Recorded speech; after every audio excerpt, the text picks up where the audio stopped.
Alors, c'est le titre du message de ce matin, « Quand je suis faible, alors je suis fort ». C'est une phrase qui est assez paradoxale dans la parole de Dieu, mais il y a tout un contexte. Il y a tout un contexte que nous allons regarder qui a amené Paul à faire cette déclaration. Puis c'est une déclaration qui, pour nous, est très, très encourageante et rassurante, parce qu'on se retrouve souvent dans des situations, même en n'étant pas chrétien, on se retrouve dans des situations où nous sommes faibles et on aimerait être forts. Et je crois que c'est encore pire quand on veut être un bon témoin du Seigneur, quand on est chrétien dans un monde qui devient de plus en plus anti-chrétien. Alors, quand je suis faible, alors je suis fort, c'est les derniers mots du verset 10 de 2 Corinthiens, chapitre 12. Et puis, je vais commencer par vous lire ce verset, mais par la suite, nous irons dans des versets qui vont nous élargir le contexte où Paul a écrit cette phrase-là. Alors, c'est pourquoi je me plais dans les faiblesses, dans les outrages, dans les calamités, dans les persécutions, dans les détresses pour Christ. Car quand je suis faible, c'est alors que je suis fort. Dieu Tout-Puissant, nous voulons nous arrêter ce matin et puis reconnaître que dans nos vies ici sur la terre, même si nous sommes habités du Saint-Esprit, il y a quand même encore des moments où nous nous sentons faibles. Nous te prions, ô Éternel, que par ta parole ce matin, nous soyons encouragés par les circonstances qui entouraient la vie de Paul, que nous soyons nous aussi encouragés dans nos circonstances. Encouragés à nous appuyer sur toi, encouragés à vivre une relation intime avec toi qui va nous fortifier dans la prière et la lecture de la parole, et encouragés, ô Éternel, à continuer dans le pèlerinage que tu nous donnes de vivre ici sur la terre. On te prie, ô Éternel, puis on sait que tu le fais déjà, de marcher devant nous comme tu as marché devant ton peuple à la sortie d'Égypte et dans le désert. Et on te prie de nous guider, de nous diriger, de nous donner du discernement, de nous donner la connaissance afin que nous puissions affronter tous les défis que tu permets dans nos vies. Merci de nous délivrer, ô Éternel, des tentations et merci, ô Éternel, de nous guider dans des chemins d'obéissance à toute ta parole afin que nous soyons des témoins puissants de ta parole, des témoins puissants de ton amour et de ta gloire, afin que nous soyons des lumières pour un monde qui s'enfonce de plus en plus dans les ténèbres. Alors, merci pour ce passage et merci de l'exemple de Paul. Donne-nous d'être fortifiés par cette méditation ce matin. C'est dans le nom glorieux de Jésus que nous prions. Amen. Alors, le contexte. Paul admet dans tout ce passage, non seulement le verset 10, mais les versets qui y mènent, il admet son incapacité humaine à régler les problèmes de l'Église de Corinthe et il doit s'en remettre entièrement à Dieu. Le contexte biblique et historique, Paul écrit à propos de ses luttes personnelles et d'une certaine épine dans la chair. Il conclut en déclarant qu'il se glorifiera volontiers de ses faiblesses parce qu'elles sont une opportunité pour la puissance de Dieu. Ce passage se trouve à la fin de la deuxième des deux longues épîtres aux Corinthiens, dans lesquelles il adresse une multitude de problèmes qu'il ne peut régler par sa propre force, par ses propres moyens. Et un des problèmes importants était que les Corinthiens se préoccupaient des apparences et des choses qui étaient spectaculaires. Il parle entre autres dans ce passage, il parle de vision céleste. Alors Paul s'attristait de cet état de choses, qu'on recherche ces visions-là, ces démonstrations de surnaturel pour s'élever en stature et en importance dans la communauté. Alors pour lui, là, être important dans une communauté, c'était la prédication de la parole et c'était le témoignage de la vie, de sa vie. Alors, en plus de toutes ces luttes à Corinthe, Paul se rappelle des humiliations. À la fin du chapitre 11, il raconte le moment humiliant Ou à Damas, il a été descendu dans un panier le long d'une muraille pour échapper à des hommes qui voulaient s'emparer de lui. Et c'est à la toute fin du chapitre 11 où on dit à Damas, le gouverneur du roi Arétas faisait garder la ville des Damascéniens pour se saisir de moi. Mais on me descendit par une fenêtre dans une corbeille, le long de la muraille, et je m'échappai de leurs mains. Alors vous voyez que Paul, qui était habitué d'être devant les foules et de faire face aux confrontations et aux discussions qui pouvaient être difficiles, mais là, c'est la fuite qu'il a pris, encouragé par des membres de la communauté chrétienne, et puis il descend par une fenêtre dans une corbeille. Alors, c'est une des choses qu'il dit aux Corinthiens alors qu'il leur écrit, pour ensuite leur mentionner le texte qu'on retrouve dans 2 Corinthiens chapitre 12. Je commence au verset 2. Il dit, « Je connais un homme en Christ qui fut, il y a 14 ans, ravi jusqu'au 3e ciel. Si ce fut dans son corps, je ne sais. Si ce fut hors de son corps, je ne sais. Dieu le sait. Et je sais que cet homme, si ce fut dans son corps ou sans son corps, je ne sais, Dieu le sait, fut enlevé dans le paradis et qu'il entendit des paroles ineffables qu'il n'est pas permis à un homme d'exprimer. Je me glorifierai d'un tel homme, mais de moi-même, je ne me glorifierai pas, sinon de mes infirmités. Si je voulais me glorifier, je ne serais pas un insensé, car je dirais la vérité, mais je m'en abstiens afin que personne n'ait à mon sujet une opinion supérieure à ce qu'il voit en moi ou ce qu'il entend de moi. » Alors, vous voyez ici, il parle d'une certaine révélation qu'un homme a eue. Et au verset 7, où il est écrit « Et pour que je ne sois pas enflé d'orgueil à cause de l'excellence de ces révélations. » Alors, il semble dans le texte qu'il dit que c'est lui-même, mais il fait cette déclaration avec une certaine humilité, en déclarant que c'est un autre homme. Alors, Paul, dans sa vie, étant donné qu'il avait cette communion intime avec le Seigneur, mais Dieu se révélait de façon surnaturelle. Puis c'est sûr que dans la Bible, nous en avons de ces révélations surnaturelles. Je vais vous en citer une un peu plus loin. Alors, Paul ne voulait pas se vanter de ces choses-là. On va voir dans le texte que ce qui était important pour lui, comme je disais tantôt, c'est la prédication de la parole et la réponse qui venait à cette prédication-là. C'est de ça qu'il voulait se glorifier. Alors, il fait cette présentation ici, et puis il dit qu'il ne veut pas se glorifier. Mais de moi-même, je ne me glorifierai pas, sinon de mes infirmités. Alors là, il va dans la direction de l'humilité, où il dit que c'est dans ses faiblesses qu'il va se glorifier, parce qu'il peut donner toute la gloire au Seigneur pour ce qu'il accomplit dans le ministère.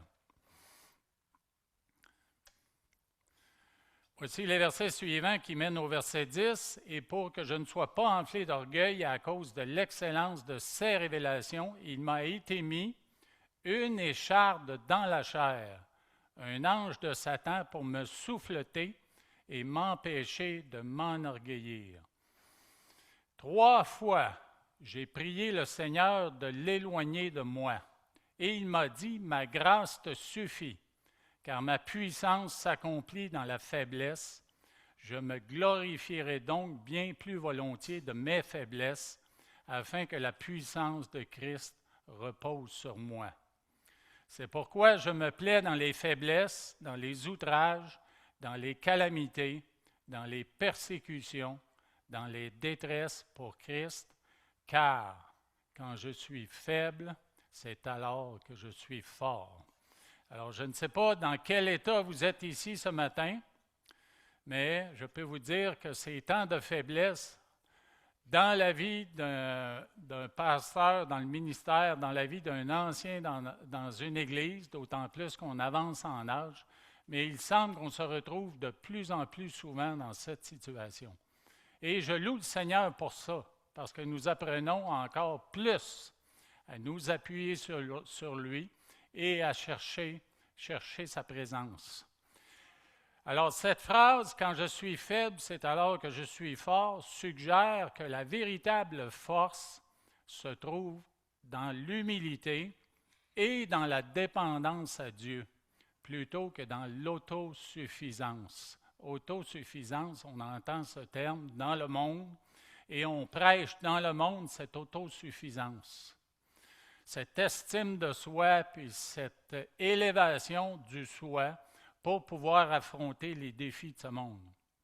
Alors, cette dépendance à Dieu et cette humilité, ça signifie que dans les moments de faiblesse, de vulnérabilité et d'épreuve, la puissance de Dieu peut se révéler, faisant qu'une personne peut recevoir la force et le courage de persévérer.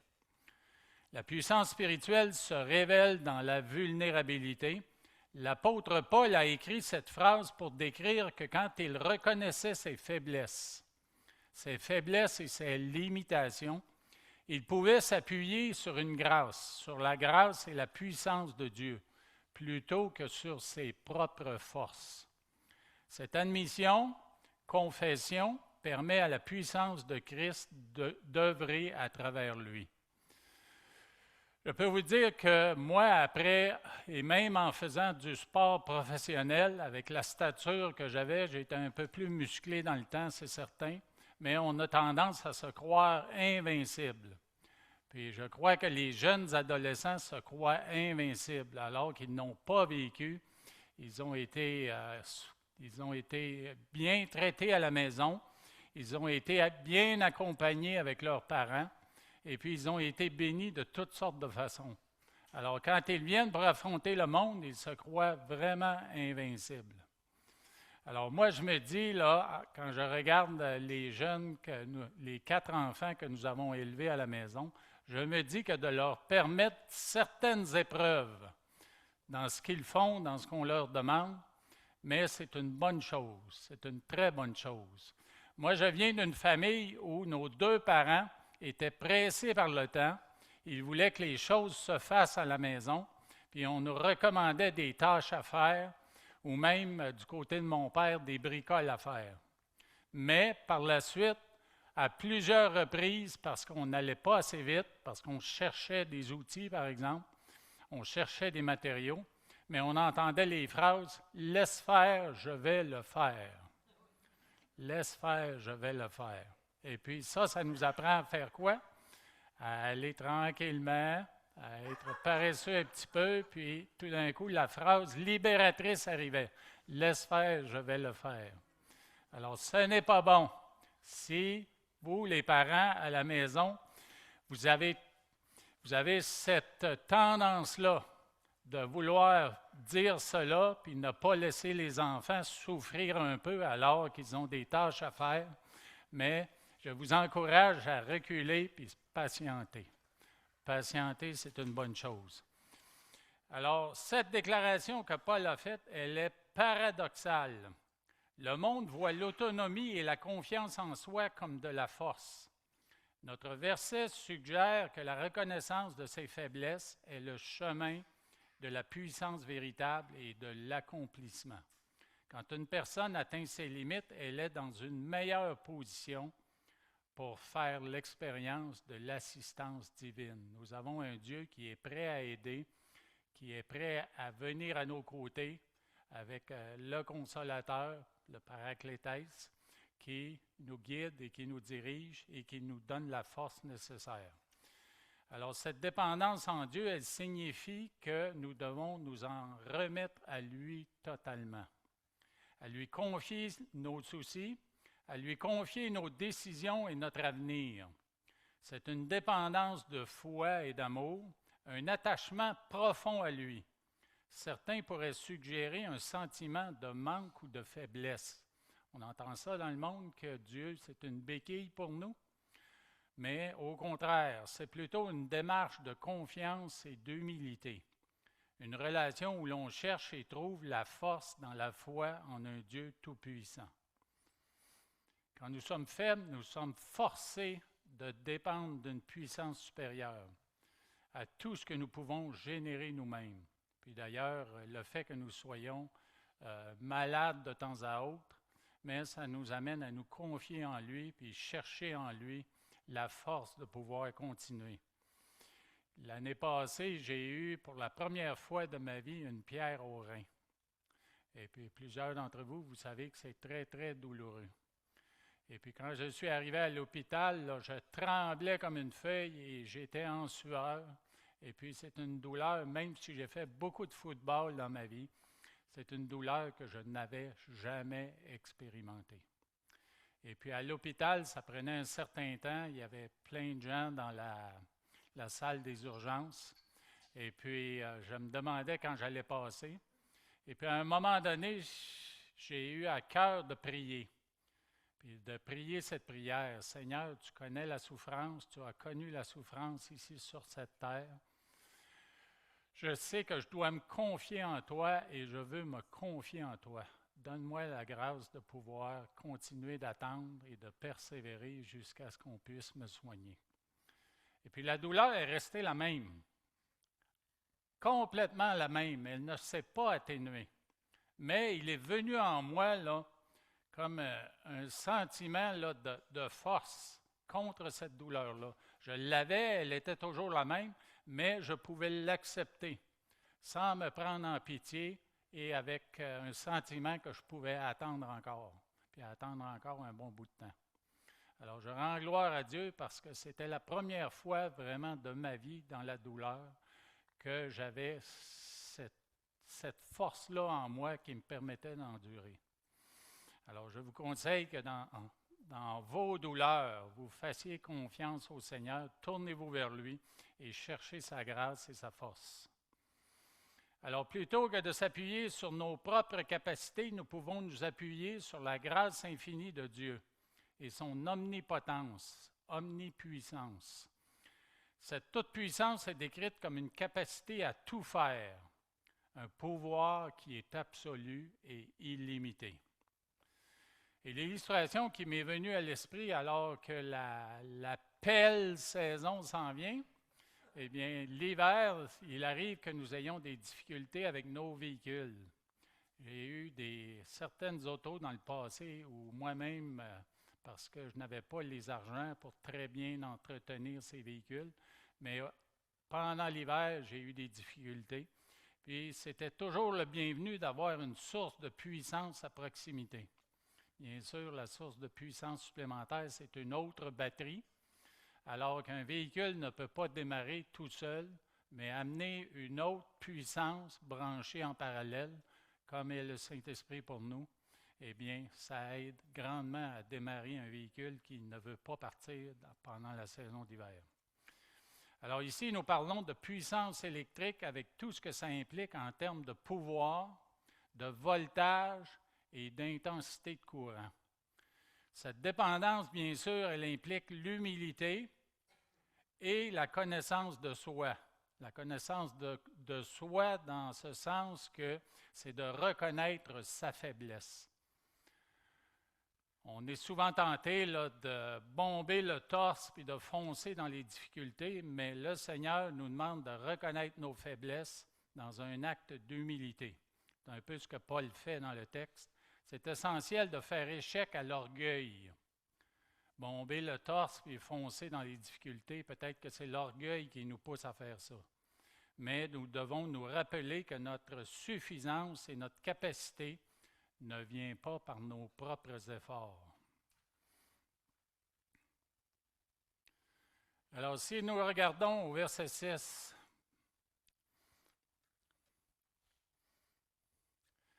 vous l'avez ici à l'écran. Si je voulais me glorifier, je ne serais pas un insensé, car je dirais la vérité. Mais je m'en abstiens afin que personne n'ait à mon sujet une opinion supérieure à ce qu'il voit en moi ou à ce qu'il entend de moi. L'apôtre pouvait se glorifier d'expériences spirituelles surnaturelles. Il pouvait le faire en personne sensée, disant certainement la vérité puisqu'il avait vécu, il avait reçu ses visions.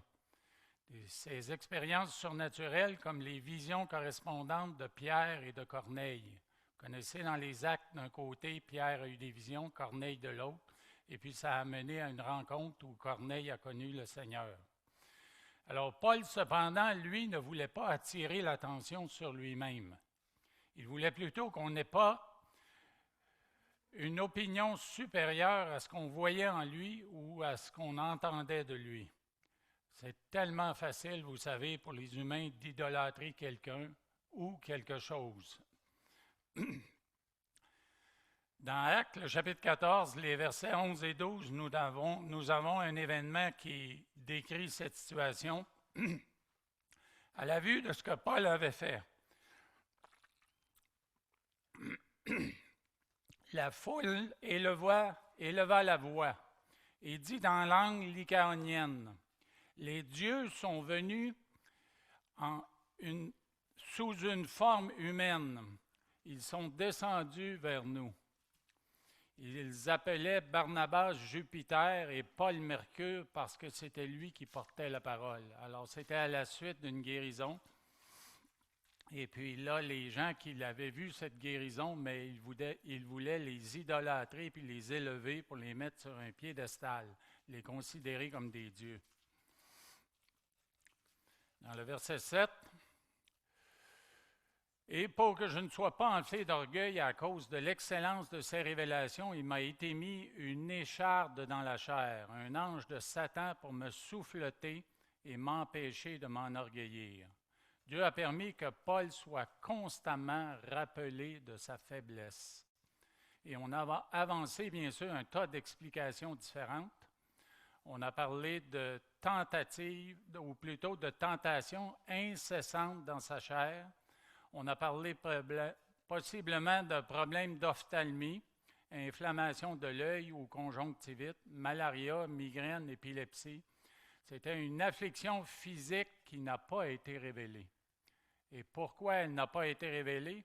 Eh bien, parce que les afflictions, les écharpent dans la chair de tous les croyants aujourd'hui, mais elles sont variées, très, très, très variées. Elles peuvent être de nature spirituelle, de nature psychologique, de nature physique. Nous avons tous quelque chose qui on pourrait dire nous ralentir, mais plutôt qui nous afflige pour que nous puissions nous appuyer sur le Seigneur. Et le Seigneur permet qu'elle soit là pour que nous fassions exactement cela. Il a demandé 3 fois à Dieu de lui enlever cette écharpe. Et on pourrait dire que cette écharpe dans la chair, c'est une métaphore utilisée dans la Bible pour décrire une épreuve ou une faiblesse qui l'empêchait de s'enorgueillir à cause de ses révélations. Bien que des interprétations aient suggéré toutes sortes de causes, eh bien, sa fonction symbolique ou son sens, c'est un sens de lutte spirituelle pour empêcher l'orgueil. Parce que l'orgueil vient facilement chez l'homme, l'orgueil vient facilement chez la femme, et avec les tentations de s'enorgueillir viennent toutes sortes de difficultés et de problèmes. Alors, je vous dis que des révélations directes du Seigneur, ça ne transforme pas nécessairement la chair. Nous pouvons recevoir des révélations importantes du Seigneur, mais au niveau de la chair, il peut ne pas y avoir de changement du tout. Un serviteur du Seigneur qui a joui habituellement d'un grand privilège, mais il va toujours connaître une épreuve dans la chair. Et moi, ça m'a fait penser, quand j'ai lu ce commentaire, ça m'a fait penser que les chutes des pasteurs et des évangélistes viennent souvent après de glorieux dimanches ou de grands temps d'évangélisation. Quand on regarde l'histoire des pasteurs qui sont tombés dans le péché, mais ça venait après une grande victoire spirituelle, une grande démonstration de la puissance de Dieu, parce que c'est là qu'on cherche à se reposer, puis on se laisse aller. Au verset 8, on dit que 3 fois j'ai prié le Seigneur de l'éloigner de moi. Bien sûr, on peut prier, prier, prier. Ça me rappelait qu'au début de ma vie chrétienne, il y avait une librairie chrétienne à Montréal, tout près de notre bureau, à Westmount. Le CLC avait une succursale là-bas. Et puis régulièrement, il y avait un bac de livres à l'entrée. Et puis dans le bac de livres, il y avait des livres à bon marché. Quand on a 4 enfants à la maison, mais des livres à bon marché, on les apprécie. Alors, je fouillais souvent dans le bac-là parce que je prenais des marches le midi, puis j'allais me magasiner un livre ou deux. Et puis, j'ai trouvé un livre qui, en anglais, s'intitulait « God is not a vending machine ». Dieu n'est pas une machine distributrice. Alors, il faut se rappeler, nous, dans nos prières, que nos prières sont des prières d'adoration et de louange, premièrement, comme le dit notre Père, puis ensuite, des listes des requêtes que nous pouvons avoir. Alors, soyons attentifs à ce que nous prions et comment nous prions. Cette prière de Paul, elle n'a pas été exaucée. On pourrait dire que Dieu, par exemple, lui aurait dit, « Paul, tu réclames ma puissance et ma force pour remplir ton ministère. » Et la meilleure façon de les obtenir est de rester dans une position de faiblesse. C'est là que la force et la puissance du Seigneur se révèlent. Et cette réponse demeure pour les chrétiens du monde entier qui se trouvent dans un état de faiblesse. Dans le verset 9, bien sûr, on dit « Ma grâce te suffit, car ma puissance s'accomplit dans la faiblesse. Je me glorifierai donc bien plus volontiers de mes faiblesses afin que la puissance de Christ repose sur moi. » Le verbe qui est là, repose, qui est traduit par repose, veut dire habiter, veut dire camper sur. Alors, c'est vraiment une joie, c'est une pensée qui apporte la paix, le fait que la puissance de Dieu repose sur nous par son Saint-Esprit. Et Paul fait une déclaration en 9b, la fin du verset, où il démontre sa satisfaction en tant qu'apôtre. Où il dit « Je me glorifierai donc, puisque cette puissance-là, elle repose sur moi, je me glorifierai donc bien plus volontiers de mes faiblesses, afin que cette puissance-là de Christ, elle repose et qu'elle agisse en moi. » Alors, on peut se poser la question en lisant un texte comme celui-là, de quelle faiblesse est-on présentement affecté? Faiblesse physique, faiblesse au niveau de la volonté, faiblesse au niveau de relations qui nous entourent, relations interpersonnelles où on a peut-être tendance à être très émotionnel, réagir avec beaucoup d'émotions.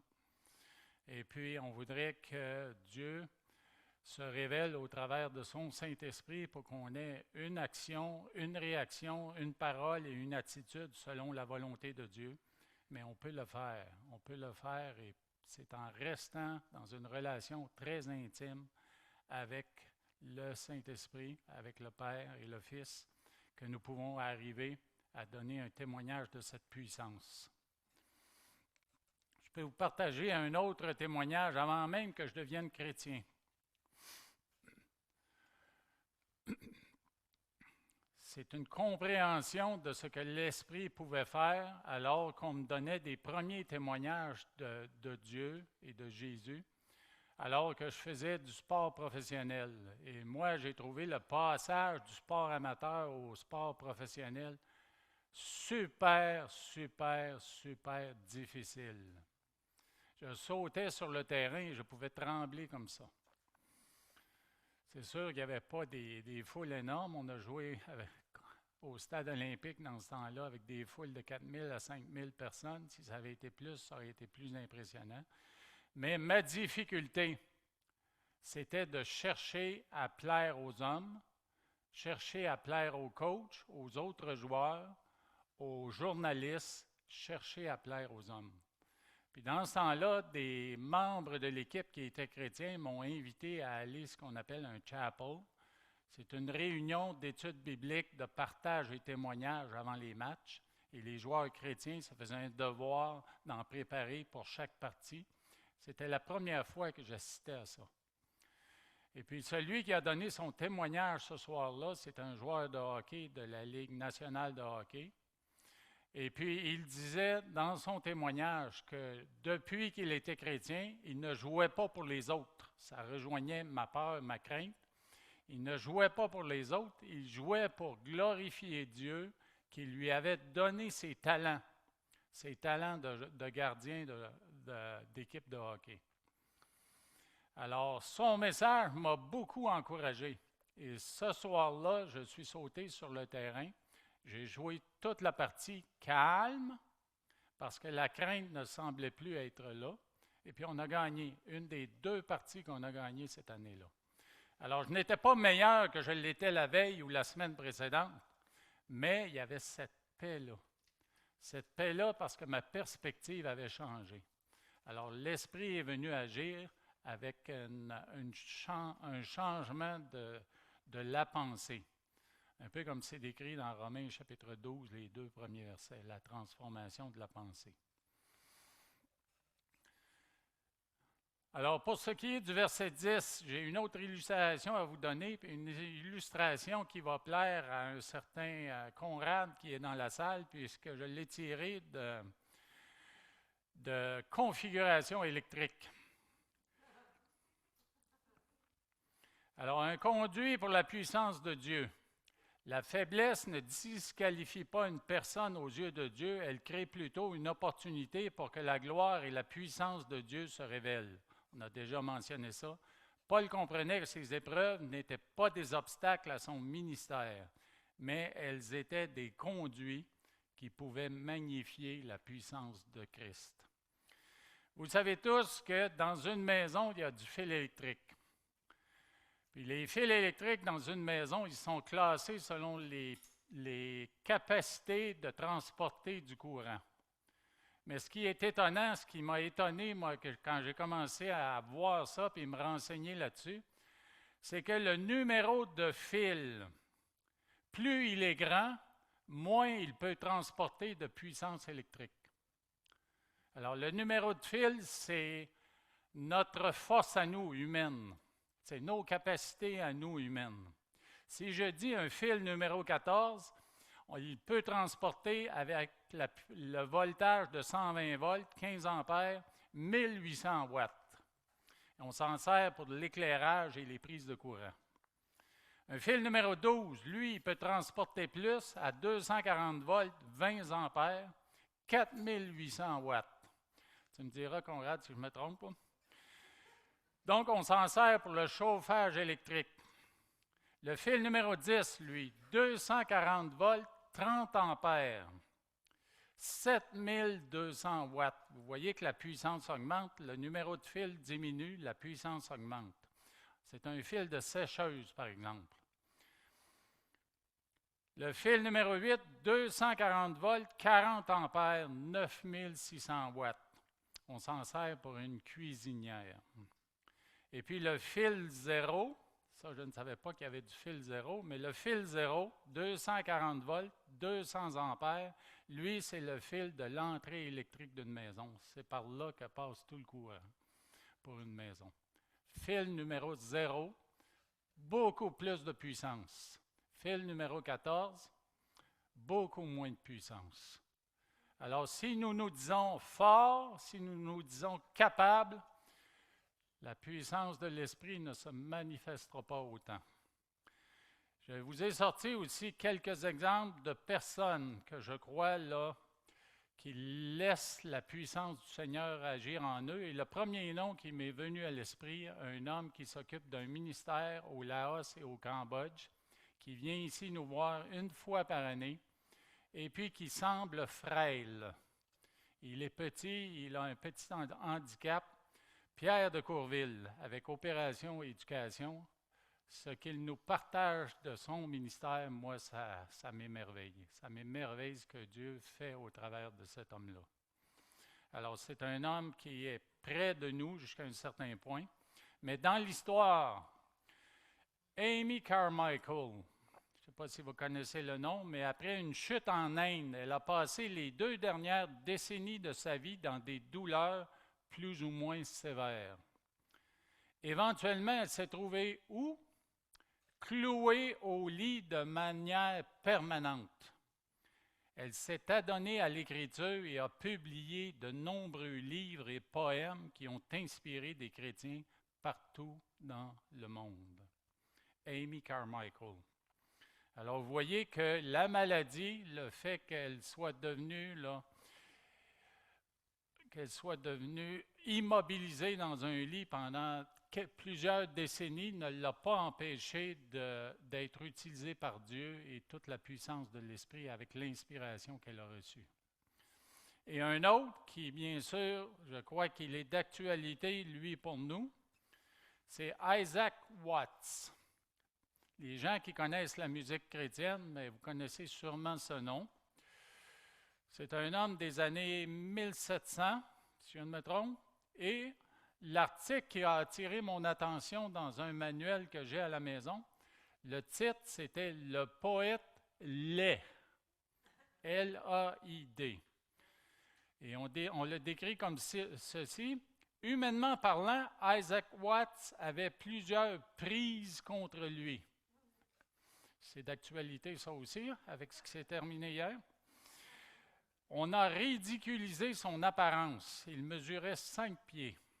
Il avait une tête considérée énorme, trop grande pour son corps. Elle paraissait encore pire avec les grosses perruques qu'on portait à cette époque en Angleterre. Son nez était croche, ses yeux petits et perçants. Son corps était frêle. Physiquement, il n'avait rien d'attirant. Il est devenu amoureux d'une femme à qui il a proposé le mariage. Écoutez la réponse qu'elle lui a faite. Dans son insensibilité, elle lui a répondu « J'aime bien le joyau, mais je n'aime pas le sertissage. J'aime bien la pierre, mais je n'aime pas l'enchâssement. » Né dans une famille chrétienne, il se plaint à son père, dans sa jeunesse, que les psaumes qui étaient chantés dans leur église étaient pauvrement paraphrasés pour le chant. Je répète, pourquoi? Parce que c'est d'actualité pour nous. Né dans une famille chrétienne, il se plaint à son père dans sa jeunesse que les psaumes qui étaient chantés dans leur église étaient pauvrement paraphrasés pour le chant. Son père, qui connaissait son génie poétique, le mit au défi d'écrire quelque chose de mieux. Watts a rapidement démontré son génie poétique en écrivant son premier hymne, qui fut chanté le dimanche suivant pendant le service. Il contenait un couplet qui allait s'avérer prophétique concernant sa contribution à la louange, l'adoration anglophone. Je vous lis les paroles que j'ai traduites en français d'un hymne qui s'appelle « Behold the glories of the Lamb ». Voyez les gloires de l'agneau au milieu du trône du Père.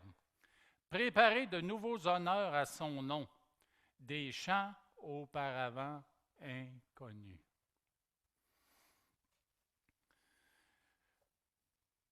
Alors, je dis ceci, que c'est d'actualité parce que nous avons eu la semaine passée une conférence sur la louange.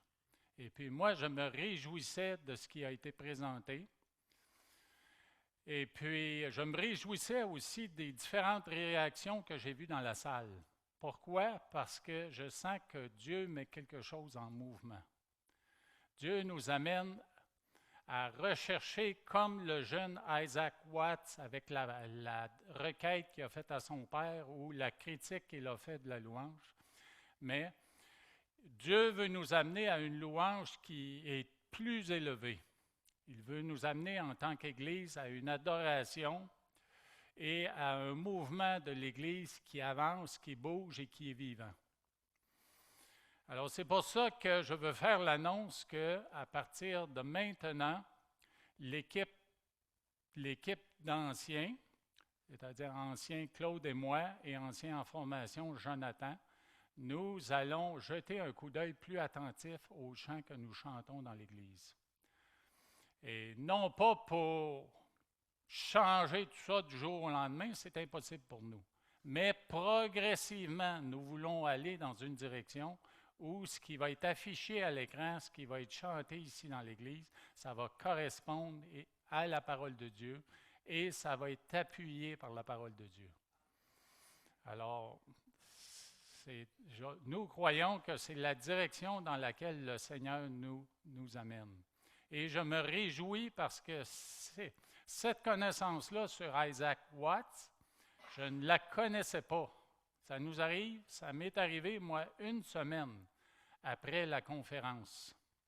Et puis, je me réjouis que Dieu fait concorder des choses, là.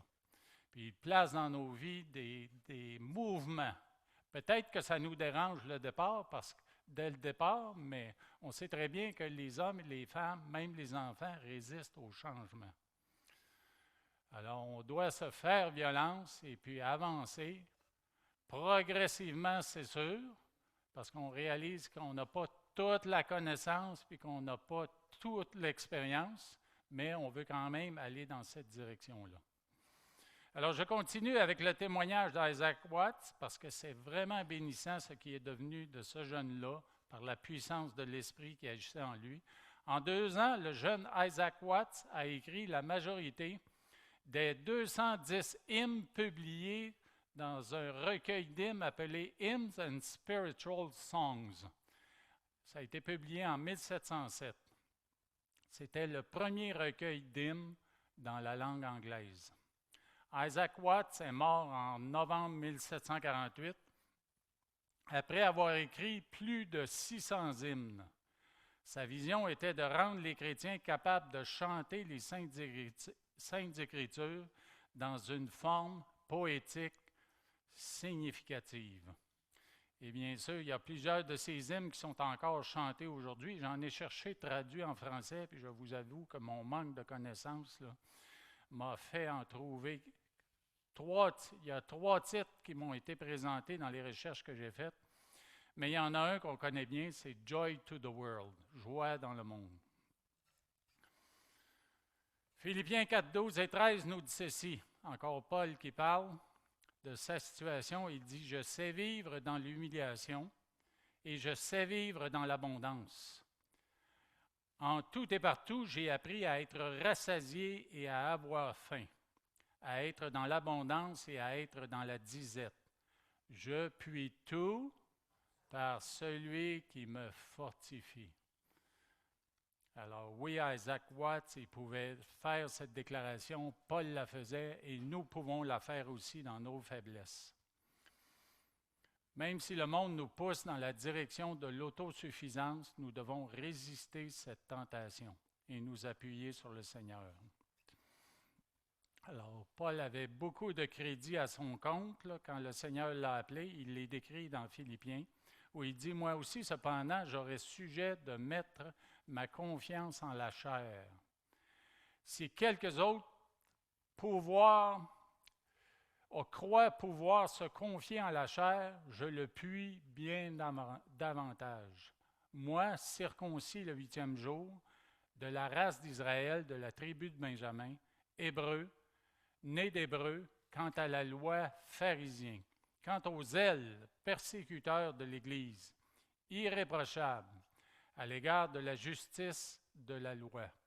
Mais ces choses qui étaient pour moi des gains, je les ai regardées comme une perte à cause de Christ. Ce qui importait à l'apôtre, ce n'était pas ses propres réalisations, mais plutôt les œuvres que Dieu accomplissait par lui et par la prédication de la parole. Alors, c'est ce que nous devons rechercher comme Paul, une prédication, un enseignement, une déclaration de la parole qui va toucher des cœurs, transformer des vies. Et à la toute fin, vous voyez que c'est ma dernière diapositive, ça se termine assez rapidement, côté diapositive. Quand je suis faible, c'est alors que je suis fort. La puissance divine se manifeste mieux à travers les faiblesses. Ainsi, Dieu en retire toute la gloire. Plutôt que d'éliminer les problèmes, Dieu donne toute la grâce nécessaire pour supporter la souffrance. Dieu peut nous utiliser dans ses souffrances. On a eu des exemples ce matin et il y en a bien d'autres en ce monde. Alors, prions que le Seigneur nous donne sa force alors que nous naviguons bien des difficultés encore sur cette terre. Oui, Éternel, tu es un grand Dieu, un Dieu puissant, un Dieu sage, un Dieu tout connaissant, qui sait tout, omniscient. Et puis tu sais de quoi nos lendemains seront faits. Tu sais les défis, les obstacles, les confrontations qui vont se dresser devant nous dans le futur, que ce soit un empêchement spirituel, que ce soit un événement spirituel, un événement émotionnel, un événement physique, un événement relationnel, peu importe le domaine. Nous savons que nous aurons des difficultés en ce monde, appelées dans ta parole des tribulations, mais nous ne craignons pas parce que toi, tu as vaincu ce monde. Alors, par l'Esprit qui est en nous et par le sang de Jésus qui a été versé à la croix, nous voulons déclarer que nous continuerons d'avancer dans ce pèlerinage que tu places devant nous. Donne-nous, ô Éternel, d'avoir la foi, une grande foi, de toujours nous appuyer sur toi. Et donne-nous le courage, ô Dieu Tout-Puissant, de proclamer bien haut ta grandeur, proclamer bien haut ta parole, afin que le monde soit aussi transformé par cette parole qui est puissante. Merci de nous accompagner, Seigneur, et merci pour cette déclaration de Paul. Alors que je suis faible, mais je suis fort, fort en Jésus-Christ. Merci, Seigneur. Amen. Dieu vous bénisse, frères et sœurs. Bonne journée, bonne semaine.